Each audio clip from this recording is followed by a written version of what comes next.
I'm really super excited for our next presenter. I knew she was smart. I didn't really realize how smart she was until I actually met her, did an interview with her. This was several years ago. Now we're good friends. Her name's MaryEllen Tribby, and she's just really one of the brightest direct response marketers that totally gets it. And she's the proud founder and CEO of Working Moms Only, the world's leading newsletter and website for the empowerment of the working mom. Prior to founding Working Moms Only, she was publisher and CEO of Early to Rise, where she was responsible for growing the business to $8 million in sales to $26 million in just 15 months.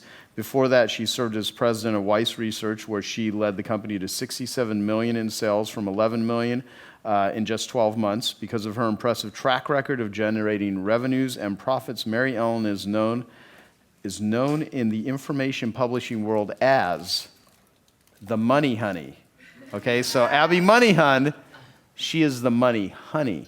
Okay, all right.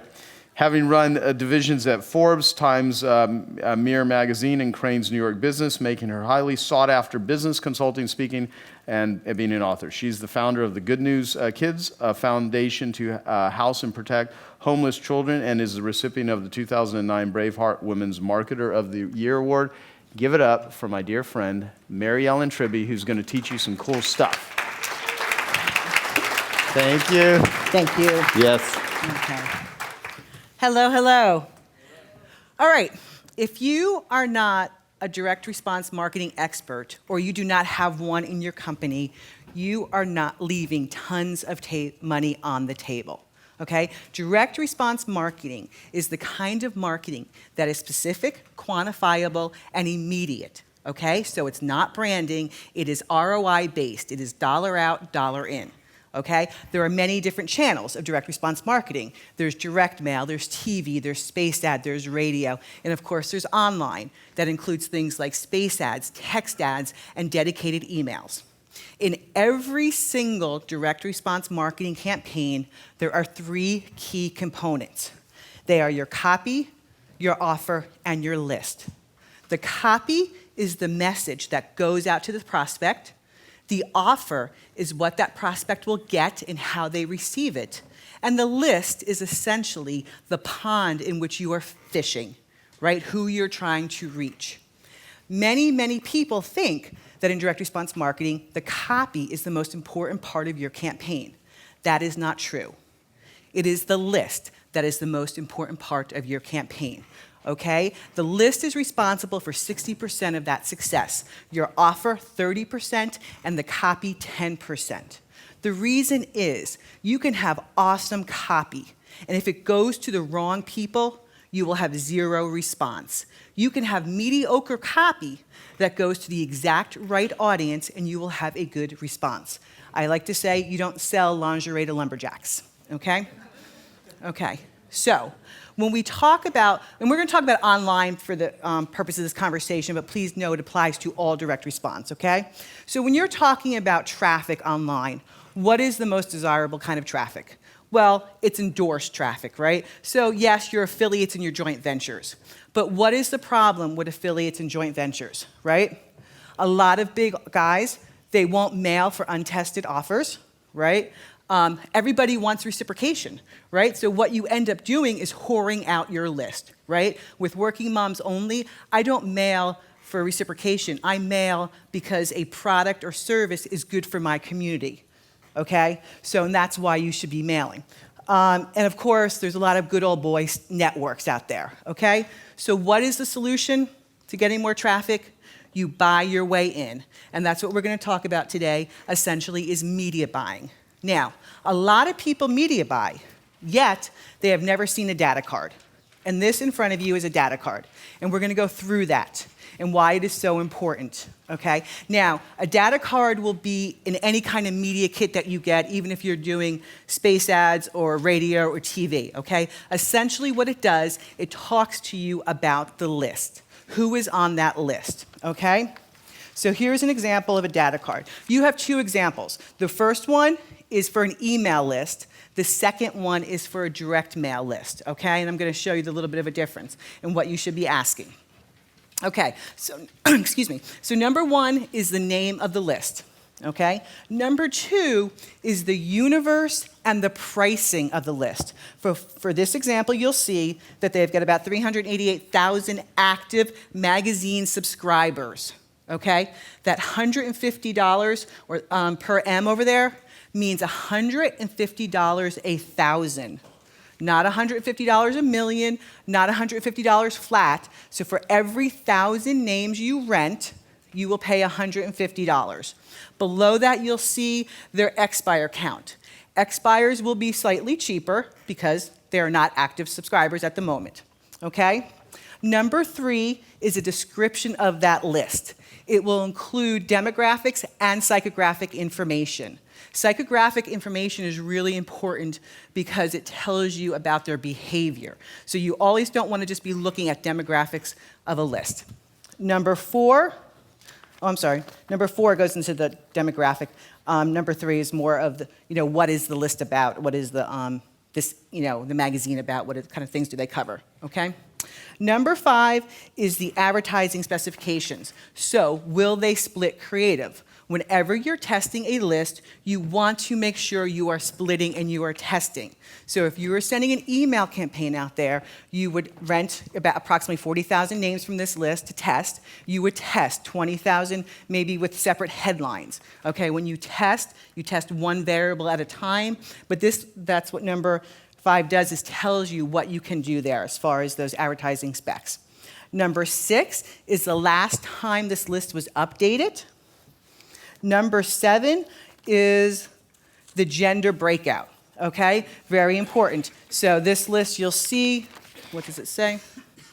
Is 88% female, okay? Number 9 is the source. Where did this information come from? A lot of these on here say things like direct response or say direct mail, inserts, cards. So you want a list that is direct response oriented, okay? Because that's what you're doing. You're selling to them direct. You want names who came from people direct, okay? Number 10 is unit of sale. So why is that important? Because if you've got a $300 product and the average unit of sale on this list is $28, $29, probably not good buyers for you, okay? Number 11 is selection, okay? So this list, you can break out. You can pull selects from there. You can do things like specific states. Before, Fabienne was saying that she knows where her buyers are. Therefore, if she's renting a list, what would she do? She could select those states, okay? The thing about a selection is you'll see on the side that every select you do will add an additional $16, $12, $10 to that $150, 1,000. So every time you do a select, you're not at $150, 1,000 anymore. Now you're at 160 or 70 or 80 or as many selects as you want. When I was running Weiss Research, I did a lot of selects on lists, which is how I broke into a lot of lists that you wouldn't have thought about, okay? Number 12 is essentially the net name policy. What does that mean? That you're going to essentially pay for 85% of the list, you're going to pay for 100%. It's right there. Okay, the next card is the same exact thing, but it's direct mail. But this has one important thing that we used in the direct mail days that people don't ask their list broker now, which is the usage. When you do media buying, you are a detective. So if you see on a list, you have 3 good lists in front of you that you like, and all of them have one common list in common that they've used, well, guess what? Now you're going to go after that data card. Okay, I know I'm going fast, and the idea of this presentation is to introduce you to the right way to media buy. A lot of people, like I said, media buy, and they've never, ever seen a data card before, and they're, doing something and doing something right are entirely 2 different things. Okay, so anytime you're about to go out and spend money, you need to look at a data card in order to do so, okay?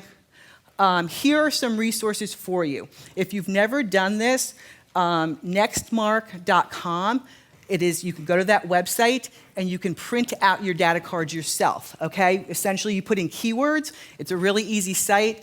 You can print out the data cards and you can start looking.